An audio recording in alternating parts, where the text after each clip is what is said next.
expect our royal family to be above the grubby politicians. And the Queen did that quite brilliantly. I mean, she had her bad moments. But on the whole, there was this idea that something was above politics, that they had to bend their knee to her.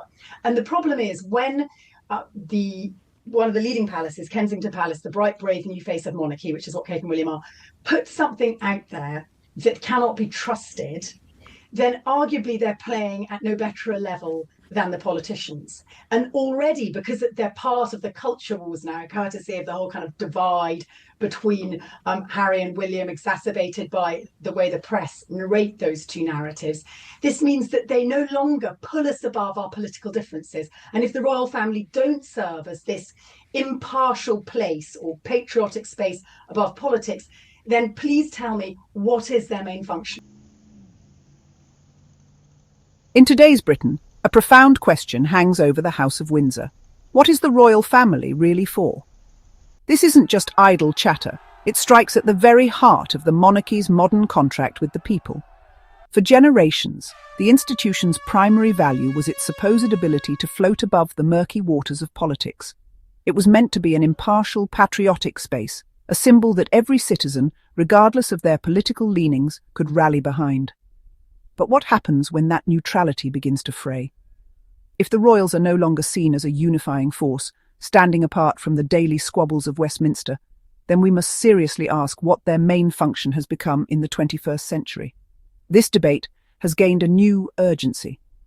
The late Queen Elizabeth II was known for her carefully maintained silence on political matters.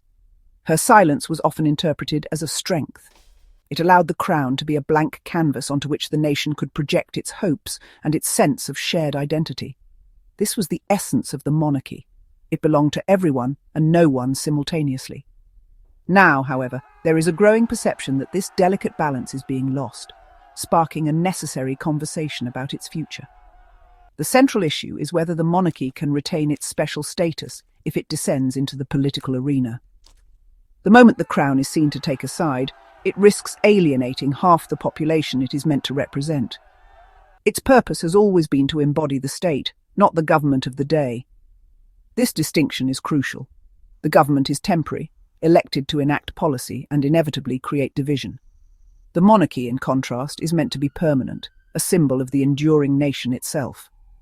If that line blurs, the institution's core justification for existing begins to crumble under the weight of public scrutiny and doubt.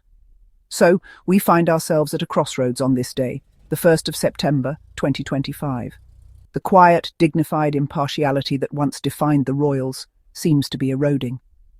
As trust in established institutions wavers across the board, the monarchy is not immune. The question is no longer just academic. It is a live and pressing issue for the country.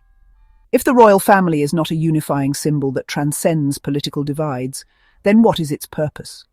It is a challenge that King Charles III and the wider family must now confront directly, as the nation watches on, wondering what the future holds for this ancient institution. The modern British monarchy, particularly during the reign of Queen Elizabeth II, has often been described as a national anchor. In a world of constant change, she was frequently positioned as a symbol of stability. The monarchy's stated purpose has been to unite a diverse and often divided country, offering a sense of continuity that elected politicians are said to lack.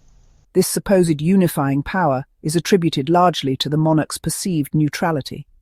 By refraining from expressing personal opinions on divisive issues, the Crown has maintained an image intended to appeal to all Britons, regardless of region or background. This approach, characterised by restraint, has been presented as a means for the monarchy to serve as a symbol of national identity. The tradition of remaining above political disputes is a long-standing one.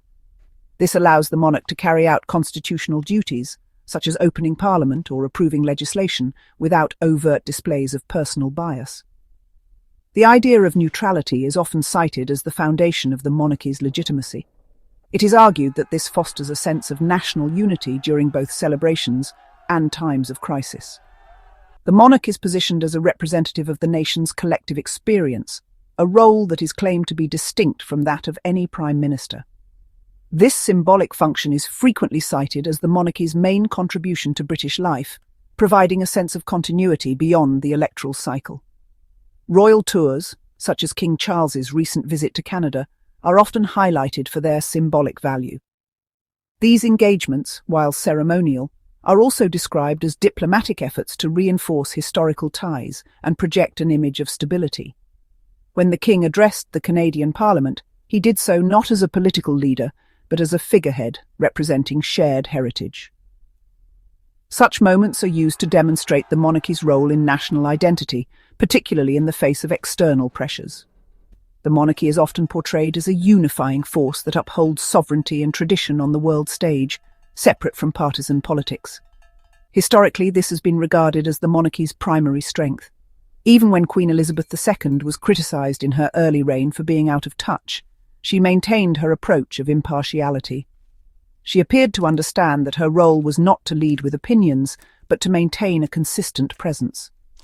Princess Anne has stated that the monarchy provides long-term stability, a quality she suggests is difficult to find elsewhere. Whether this ability to unify and act as a focal point for the nation will persist remains uncertain, especially if the royals are seen as losing their neutrality. There is a growing and uncomfortable feeling that the unspoken rules of royal conduct are shifting in ways that raise questions about the monarchy's role. Critics, myself included, have observed that parts of the royal apparatus, particularly Kensington Palace, now seem to be employing the same tactics as politicians. This includes carefully managed media campaigns, strategic leaks, and the crafting of narratives designed to sway public opinion on specific issues. While this might be seen as a response to the demands of a 24-hour news cycle, it is a risky approach. By adopting the methods of Westminster, the royals risk being perceived as just another player in the political arena, undermining any claim to a distinct or elevated position. This shift marks a clear departure from the tradition of dignified reserve that once characterized the monarchy. When the royal family engages in what appears to be political maneuvering, they invite the public to judge them as they would any other political entity. This erodes the mystique and aura of impartiality that has long shielded the institution from direct scrutiny.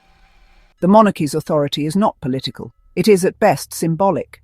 It is intended to be a source of constitutional stability, not an active participant in public debate.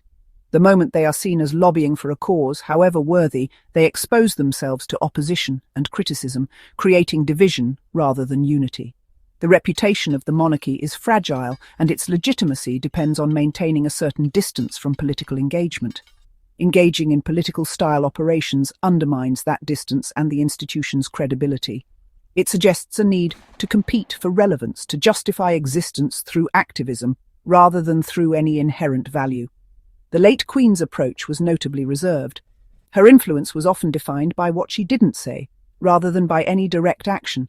In contrast, a more vocal, campaign-driven approach can make the monarchy appear anxious and insecure, as if it is struggling to maintain relevance in the court of public opinion. This diminishes its stature and reduces its members to the level of celebrities or influencers, rather than figures of constitutional significance. Ultimately, this trend towards political posturing is a serious miscalculation. It undermines the very foundation upon which the modern monarchy rests. Neutrality is not an optional extra. It is the institution's defining characteristic and, arguably, its only real asset. By abandoning it, even subtly, the royals risk becoming just another faction in an already divided society. This would mark a significant loss, not only for the monarchy, but for the nation as a whole. It would signal the end of an institution that, for better or worse, has long been a symbol of national identity, regardless of whether it unites or divides. The question of the monarchy's purpose has never been more pressing. In 2025, as public trust in institutions continues to erode, the royal family faces scrutiny over its relevance and legitimacy. Has the monarchy become too entangled in politics to serve any meaningful function? If its supposed neutrality and unifying role are compromised, its justification for existence is increasingly questionable. Attempts to appear more relevant and engaged risk undermining the very distinction that once set the monarchy apart. This is the paradox at the heart of the current debate. Efforts to secure the monarchy's future may be eroding what little value it claims to have inherited. This dilemma is not new, but the consequences now seem more significant. Historically, the monarchy has adapted to survive, responding to criticism and shifting with the times. Yet the current changes appear more fundamental. The issue is no longer just about modernizing appearances, but about whether the monarchy's core role is even necessary. The ascension of King Charles III, known for his personal interests and outspoken views, has only intensified these questions. The challenge for him and the Prince of Wales is to engage with the public without crossing into politics, a line that is increasingly difficult to define or maintain. The monarchy's role today is unclear, and adopting political language risks further blurring its purpose. In an era of division, social media outrage and fleeting attention, the relevance of an institution based on tradition and continuity is increasingly debated. The monarchy may serve as a reminder of a shared history and heritage, but whether this is enough to justify its existence is uncertain. To maintain any claim to impartiality, the royals would need to withdraw from public controversies, a standard that has not always been met. Ultimately, it is up to the British public to determine what, if anything, they want from the monarchy. Do they want a family of campaigners and advocates, adding to the noise of public debate? Or do they want a symbol of national unity that remains detached and largely ceremonial? The future of the House of Windsor depends on this unresolved question.